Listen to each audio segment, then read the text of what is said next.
My crazy Catfisher became my college roommate. My senior year of high school, I started talking with this super hot, emo/punk kid named Brian on AIM. I was all in. I had just been dumped by my loser HS boyfriend and Brian was incredibly sweet and always knew what to say. There were some red flags for sure whenever I would finally convince him to send me a picture. He looked a little different in each photo. Like they could have been pictures of different people, but it looked similar enough and the guyliner was on point, so I just accepted it. We also never talked on the phone. I would beg him to let me call him, but he always had an excuse. Finally, the summer before I left for college, he let me call him and his voice was super it's weird. My friend was convinced it was a 50-year-old woman, but I was like, hell no, this is Brian. I was so blinded that I ignored every warning sign. I told him everything. He knew all of my passwords, everything about my day-to-day life. Literally every single one of my friends told me he wasn't real, that I needed to stop being a dumbass, but I honestly loved him. That fall, I left for college. My first roommate was a total whingebag who had a mile-long list of rules for the room: no boys ever allowed in, I wasn't allowed to touch her Left Behind series she proudly displayed, no guests after 8, etc., so I was desperate to bounce.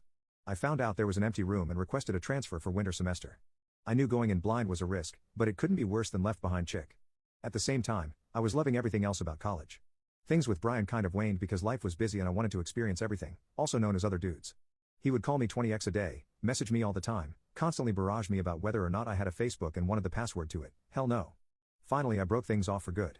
Next semester, I move into my awesome new room. My roommate is a fellow freshman from MA who transferred that semester. She was loaded, brought basically everything we would both need for the room. Her mom got us matching bedding from Pottery Barn. It was awesome. She was a little weird and like always wanted to hang out the first week, but I figured it was just nerves. The first weekend after classes started, I was chilling with some friends in the quad area and she comes over and throws her keys at me and is like, have fun effing these losers. I was like, what the hell is going on? I ended up sleeping in one of my girlfriend's rooms that night because I was super freaked out. The next day, it was like nothing happened. We hung out that whole week. She was very perceptive and helpful. I was amped to have met what I thought would be my college bestie. The next weekend, I convinced her to come out and we're having a blast, dancing with dudes, and then things were escalating with me and soccer jock, so I let her know I was bailing. We were a 2-minute walk from the soccer house and came with a group, so I figured, no big deal. I get back to the room later that night and I see that shit is torn the F up.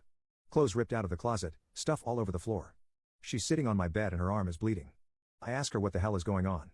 She had broken my coffee cup and carved my effing initials in her arm. I run and get the RA because I'm not trying to get murdered. She ended up getting committed that night and her parents flew down. This is where shit got even weirder. She was Brian. She told her parents, they told me. She decided to try to start things with me as her true self, applied to my school, and called the housing department to request me as a roommate, emailed housing from my email and requested her as my roommate and then deleted the emails. Her parents apologized, said I could keep all of the stuff in the room, they withdrew her from classes, and left. I got a no contact order and the craziest story of my life.